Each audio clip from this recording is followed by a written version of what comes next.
പ്രത്യേകത ഉണ്ട്. നമ്മളൊരാൾ വന്നിട്ട് ഒരു ദ്വാക്ക് ഇജാബത്തുള്ള ആളെ പറഞ്ഞു തരുമോ എന്ന് ചോദിച്ചാൽ നമുക്ക് വേഗം പറഞ്ഞു കൊടുക്കാൻ പറ്റും. ഇന്നോടത്ത് പോയിക്കോളി, ഇന്ന ആളടുത്ത് പോയി പറഞ്ഞോളി എന്ന്. ബഹുമാനപ്പെട്ട കണ്ണിയത്ത് ഉസ്താദിനെ പറ്റി പറയലുണ്ടല്ലോ, അള്ളാഹു അവരുടെയൊക്കെ ദർജ ഉയർത്തി കൊടുക്കട്ടെ. കണ്ണിയത്ത് ഉസ്താദ് ഒരു ദിവസം രാത്രി ഇശാംസ്കാരം കഴിഞ്ഞിട്ട്, കണ്ണിയത്തിൻ്റെ താരീഖിലുണ്ട്, ഇശാംസ്കാരം കഴിഞ്ഞിട്ട് മഴ പെയ്യാൻ വേണ്ടി തോരുന്നു. സംഗതിയിൽ മഴ പെയ്തില്ല. സുബീക്ക് ജമാഅത്തിന് ആളുകൾ വന്നപ്പോൾ നാട്ടിലുണ്ടായിരുന്ന ഒരു തമാശക്കാരൻ, കമ്മിറ്റിക്കാരനും കൂടിയാണ്, ഒരു തമാശക്കാരൻ, അയാളിങ്ങനെ കാലിൻ്റെ വിരൽ മാത്രം ഇങ്ങനെ കുത്തിയിട്ട് നടന്നു, മടമ്പ് തട്ടിക്കാതെ ഇങ്ങനെ നടന്നു. അപ്പോൾ ഒപ്പമുള്ള ആൾക്കാർ ചോദിച്ചു, എന്താ ഇങ്ങനെ നടക്കണമെന്ന് ചോദിച്ചു. അതിൽ പറഞ്ഞു, മഴ പെയ്തിട്ട് ചളിയോണ്ടേ എന്ന് പറഞ്ഞു.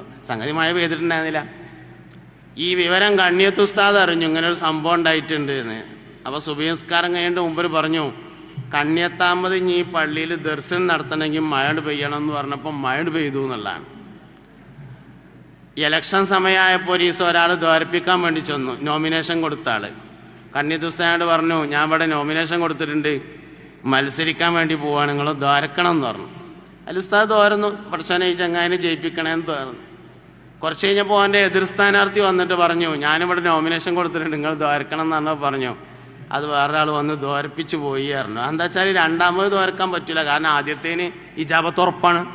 നമുക്ക് എത്രയും ദ്വാരക്കാം, കാരണം എന്താ വെച്ചാൽ ഇജാബത്ത് ഉറപ്പൊന്നുമില്ലല്ലോ. കണ്ണിയത്ത് ഉസ്താദ് അങ്ങനെ ആയിരുന്നില്ല എന്നല്ല. അതെന്തിനാ ഞാൻ പറഞ്ഞു വെച്ചാൽ, ഒരു ദ്വാക്ക് ഇജാബത്തുള്ള ആളെ പറഞ്ഞു തരുമോ എന്ന് പറഞ്ഞാൽ നമുക്ക് ഇഷ്ടംപോലെ ആൾക്കാരെ ചൂണ്ടിക്കാണിക്കാണ്ട്, ജീവിച്ചിരിക്കുന്ന ആൾക്കാരെ മദ്ഹിയിൽ ശരിയല്ലാത്തതുകൊണ്ട് വ്യക്തമായിട്ട് പറയണില്ല എന്നേ ഉള്ളൂ.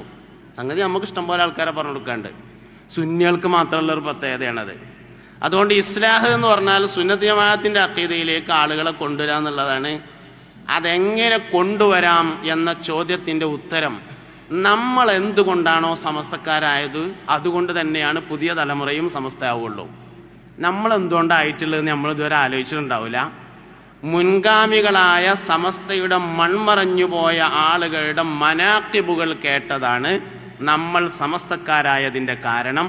പുതിയ തലമുറയും സമസ്തയിലേക്ക് വരണമെങ്കിൽ അതേ മാർഗം തന്നെ സ്വീകരിക്കേണ്ടതുണ്ട്. ഇതാണ് ഇസ്ലാഹ് എന്ന് പറയുന്നത്. മൂന്നാമത്തെ